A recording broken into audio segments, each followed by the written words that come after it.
James Bamford is an author and intelligence expert who's written extensively about the CIA.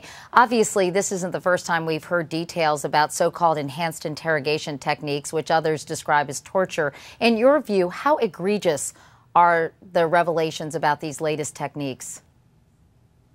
I think they're very egregious. I mean, you have one instance where they're basically threatening one of the detainees with a power drill. In other words, either talk or you're going to have the end effects of a power drill. So it's very serious, that and threatening death with a gun and so forth. So it's certainly serious enough that the Obama administration appointed a special prosecutor today.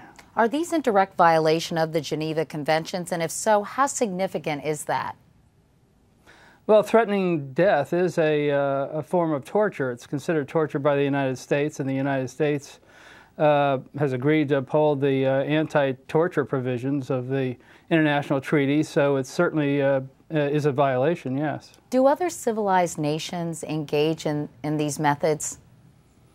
Well, I've been following the CIA for a long time, and I've never come across any other major westernized intelligence agencies engaged in torture. I haven't come across any, not that they may not be or may be doing it, but I haven't seen any examples of it.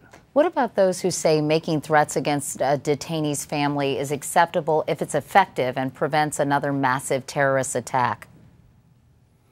Well, again, the problem here is that eventually these things come out, and the United States looks very bad for doing these kind of things, and you get to the point where are we creating more terrorism by allowing the world to see us acting in this way? In other words, having more people be angry at us, angry enough to commit terrorism against the United States, so it may be very self-defeating in the end. So you are concerned these latest revelations might further embolden fundamentalists and be used as propaganda to recruit would-be terrorists?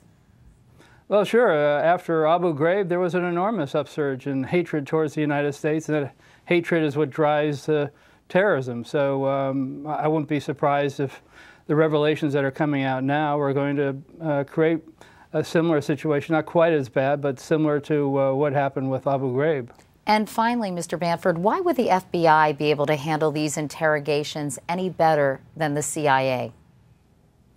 Well, the FBI actually had a very good reputation over the past few years in terms of these cases. They were really the only people that objected to the way that these detainees were being treated.